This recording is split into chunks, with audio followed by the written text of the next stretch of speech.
Combien d'entre vous ont été élevés peut-être comme moi? Ou dans votre famille, il y avait peut-être des mentalités partagées au sujet de l'argent. Combien d'entre vous savent de quoi je parle? Vous savez, peut-être que maman avait une certaine façon de penser, et papa une autre façon de penser. Ma mère et mon père se sont mariés quand ils avaient 22 ans. Mon père a échoué à l'université, et voici ce que son mentor lui a dit. Tu veux gagner beaucoup d'argent? Va t'acheter une Rolls-Royce. Va t'acheter une grosse montre de luxe, une voiture très chère et une maison super chère, et tu seras motivé comme un fou, et tu feras tout ce qu'il faut pour réussir. Et devinez ce qu'a fait mon père. Il est parti sur une grosse montre de luxe, il a roulé en Rolls-Royce, et tous les jours il était en mode « Oh punaise, je dois faire de l'argent !» Ma mère, par contre, a grandi dans un environnement avec un peu plus d'enfants. Elle était très jeune quand sa mère est décédée. Et elle a immédiatement dû aller travailler à 14 ans. Dès ses 16 ans, elle travaillait à Disneyland en tant que mousquetaire. Et elle s'en sortait très bien. Mais tout son argent revenait à la famille. Elle travaillait donc essentiellement sans jamais en bénéficier elle-même. Donc, dans son esprit, chaque biscuit dans la boîte à biscuits comptait. Elle est très attentive à chaque dollar. Imaginez que vous avez grandi dans cette maison. La mère qui dit que ce n'est pas la quantité d'argent qui importe, mais le fait de s'assurer qu'il y a au moins un biscuit dans la boîte à biscuits. Ce n'est pas grave, on peut le diviser en 6. Et le père qui dit qu'on devait créer une cuisine de fabrication de biscuits et tout financer nous-mêmes. Pas étonnant que cette relation n'ait pas duré longtemps. Mon père a fini par épouser quelqu'un qui était ridiculement doué dans le domaine financier. Je pense qu'elle est quelque part dans la salle. Le point de base est le suivant. J'ai grandi avec une psychologie complètement désordonnée en ce qui concerne l'argent. Et ce n'est qu'au milieu de la vingtaine que j'ai rencontré un de mes mentors, qui m'a montré quelque chose que je vais vous montrer aujourd'hui. La substance est la suivante. L'argent est un outil. Rien de plus, rien de moins. Si vous êtes un con, l'argent vous rend plus con. Si vous êtes Mère Teresa, l'argent vous rend plus Mère Teresa. C'est juste un outil. Et voici ce que je sais. Combien d'entre vous connaissent quelqu'un qui n'a pas assez d'argent? Je ne sais pas pour vous, mais moi, je ne veux pas être cette personne. Et non pas que je me sente mal pour elle. Je me dis simplement que cette personne n'a jamais appris ce que je suis sur le point de vous apprendre. Ces gens n'ont jamais compris que leur argent est un outil.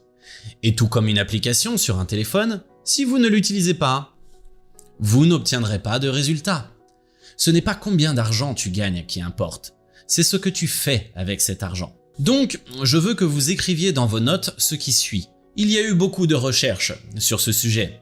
Et vous avez probablement déjà vu quelque chose comme ça, surtout si vous avez déjà rencontré un planificateur financier. Écrivez 5, 15 et 80. 5%, 15% et 80%. Et comme toutes les études le montrent, il est dit que 5% de la population de la planète se sont créés une richesse générationnelle. Et ce n'est pas le top 1%.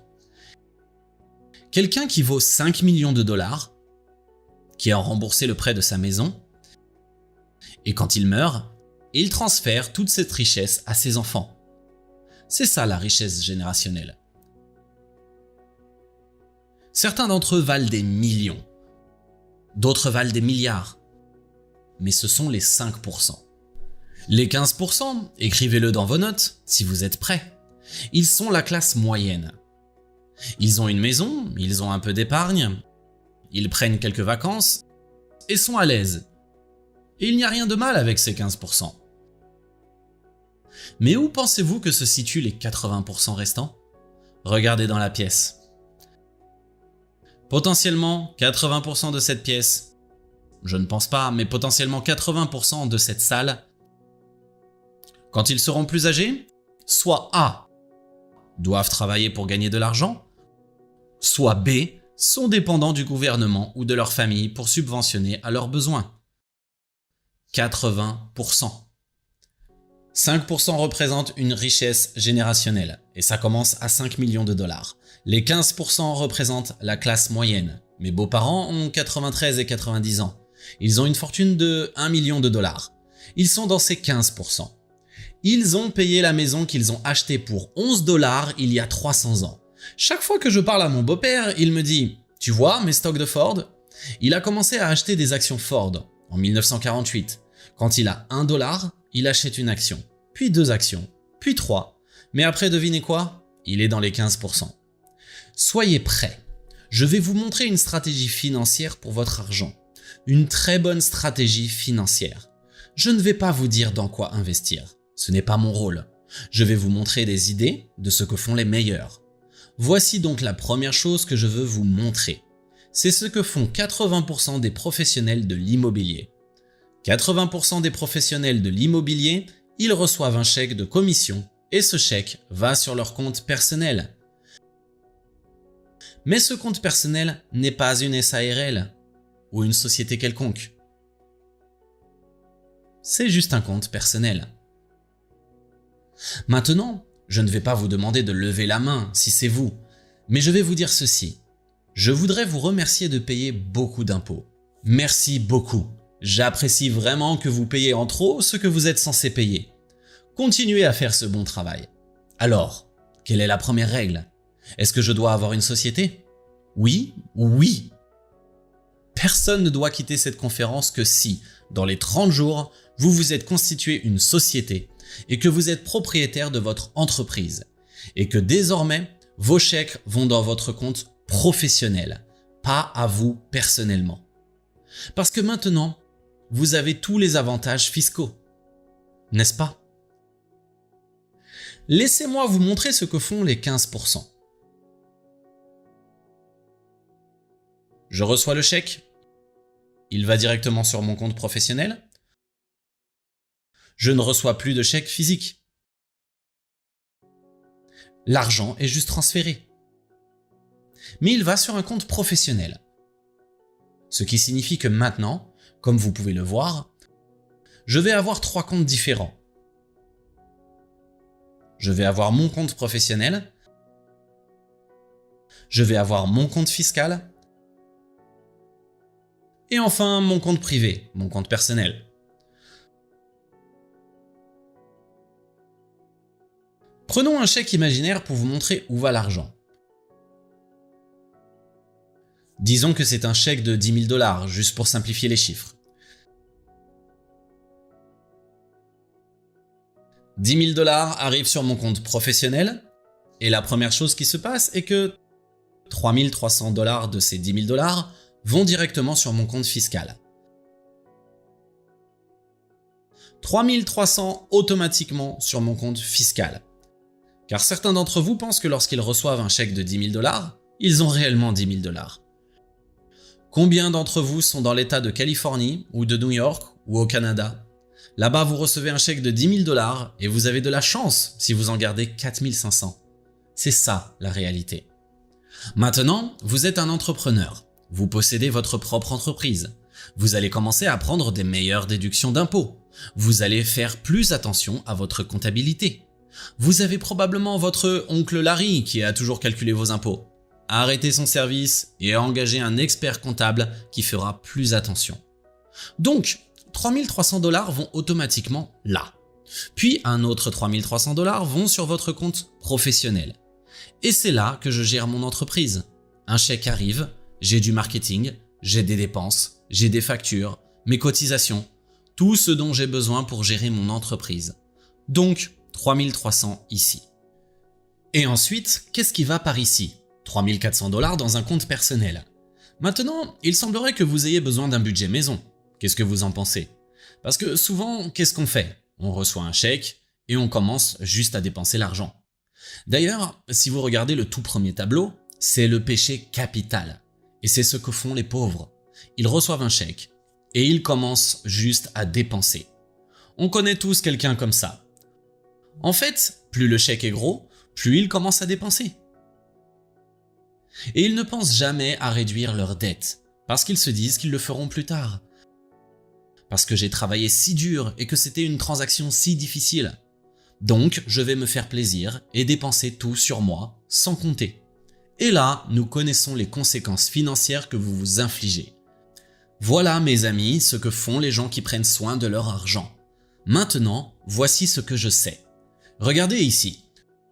Le nombre de clients qui ont fait ça et que je vois 1 an plus tard et qui me disent « J'ai 15 000 $ sur mon compte épargne, je n'ai jamais eu ça.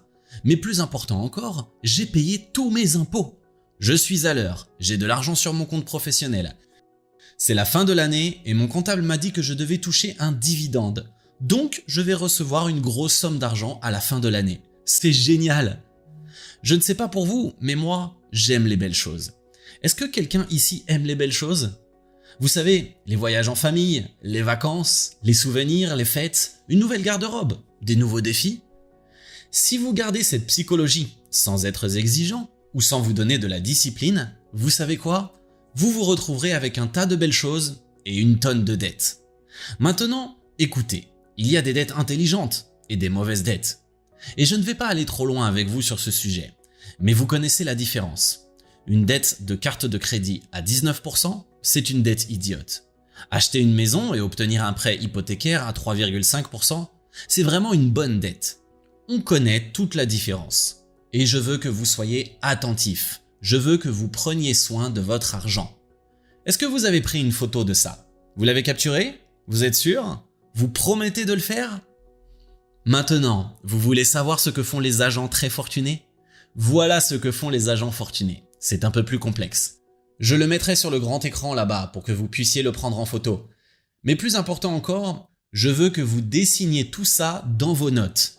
Reprenez tout ça dans vos notes. C'est ça ce que font les riches. C'est le truc que personne ne m'a appris, jusqu'à ce que Bill Mitchell me prenne à part et me dise « Qu'est-ce que tu fais avec ton argent ?» Et j'étais en mode « Je sais pas, je viens de recevoir le chèque et je vais le verser dans mon compte. Je vais le dépenser comme un fou. Je n'ai jamais de trésorerie et j'étais toujours en difficulté. » Et il me dit « Alors joue à un jeu avec moi. Tu reçois un chèque de 10 000 $. Le chèque de 10 000 $ va sur quel compte? Sur quel compte? Celui de l'entreprise. Et 33% vont automatiquement sur mon compte d'impôt, parce que je ne vais pas vraiment recevoir 10 000 $. Je n'ai que 6 000 et quelques, c'est le vrai montant. Donc 3 300 automatiquement ici. Puis je prendrai encore 3 300 ici. Et au fait, vos coûts marketing ne devraient pas dépasser 10% de votre revenu brut.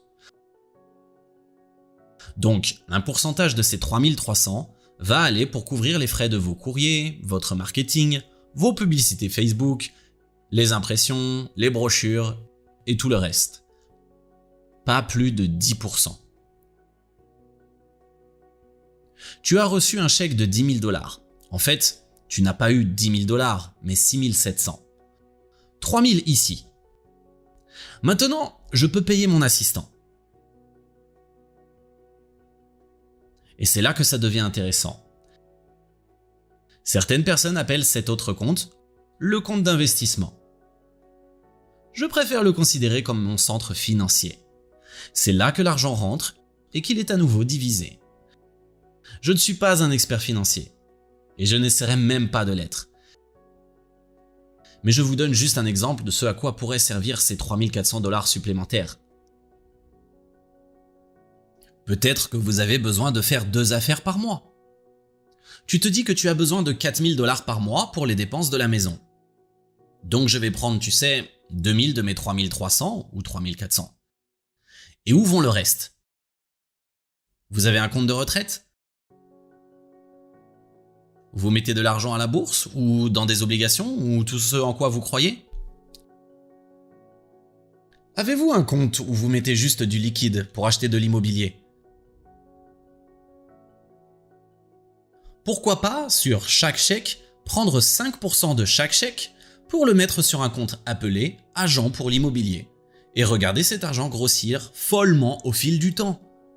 2 ans après, tu te dis « J'ai 180 000 $ en liquide sur ce compte. Je devrais aller acheter un duplex. Je devrais acheter un appart 4 pièces. J'ai maintenant l'argent pour faire ces transactions. » Donc, compte retraite, immobilier, compte cash et un fonds pour la scolarité de mes enfants. Et vu qu'on a tous les autres comptes, pourquoi ne pas appeler ce compte le compte fun, le compte plaisir? Vous savez, je vais dépenser cet argent dans des trucs stupides, je le gâcherai un jour sans m'en soucier. Ou encore, je vais prendre cet argent et l'utiliser pour des vacances ou des fêtes. Quelle action allez-vous entreprendre dans les 30 prochains jours autour de cette conversation qu'on vient d'avoir?